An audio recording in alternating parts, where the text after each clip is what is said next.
પઢિયાર રાજા રાજ કરે બહુ સારું બેન માણી ભરે ઘરે હું પઢિયાર રાજા પણ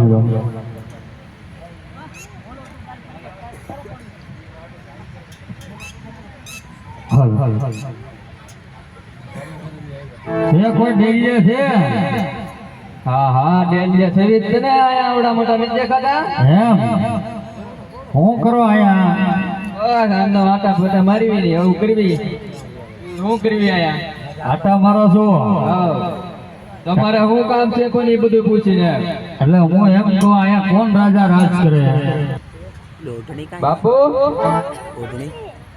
કોનો તમે લઈને નીકળ્યા ને ઘરેથી ખંભે નાખી ઓઢણી નહોતી લીધી અરે પ્રધાનજી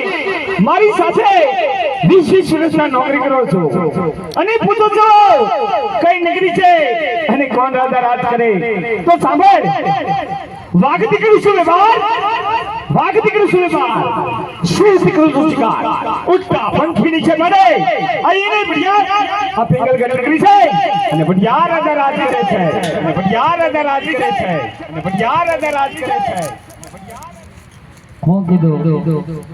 પઢિયાર રાજા રાજ કરે છે એવું કીધું ને બાપુ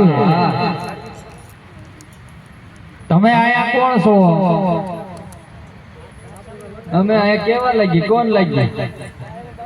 મને તો આ નેહડાનો વોચમેન હોય એવું લાગે તમારે શું કામ છે ઈ કયો ને ભાઈ મારે બાપુ હું બધું આ લઈને આવ્યો બાપુ આ ચોખ્ખી જ મનાઈ કરી છે કોઈ અહીંથી થોડોક હજી પાછળ એમ નહીં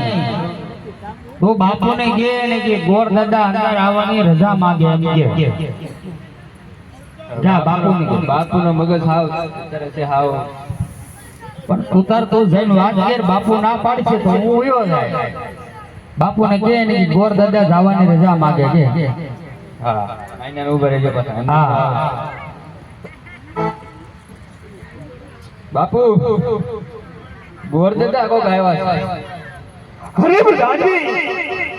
પ્રધાનજી યાદનાગોર હોય રાજી ખુશીથી આવવા દો અને રીતિક તો શિક્ષક આપણે વિદાય કરો બાપુએ કીધું તમે રખડતા બખડતા રહો કે ના ના રાજના બોલ છે ઈ બધા ગોરાણીમાં છે હા બધું છે તો હવે આવું ને હા રાજના હોય તો આવો રાજ તમને ટાઈટ લાગી ગઈ લાગે પ્રધાન હા અરે મહારાજાને ઘડી ઘડીમાં મહારાજા તમારા ચરણોની અંદર ભૂદેવનો દીકરો નમન કરે છે મહારાજ અરે આવો ભૂદેવ ભૂદેવના શરણોમાં આપણી યાદ અને નમસ્કાર છે હા મહારાજ અરે આવો ભૂદેવ અને શું આવ્યા અને શું કામે આવ્યા તે કહો હા મહારાજ ચાલતો પોકરણગઢ થી આવું છું પોકરણગઢ ની અંદર રાજા અજમલ રાજ કરે એમને દીકરી સગુણાના લીલોડા નાળિયેર લઈને તમારા રાજમાં આવ્યો છું મહારાજ અરે ભૂદેવ પોકરણના રાજા અજમલ સાથે 20 વર્ષના વ્યવસાય જોડે છે એના લીલા શ્રીમંત હોય તલવારના ઘા ઝીલવાના હોય ભૂદેવ અરે મહારાજા કા દીકરી દેવાથી વેર ઓછા થાય છે ને કા દીકરી લેવાથી વેર ઓછા થાય છે મહારાજ વેરને વાત મૂકી દો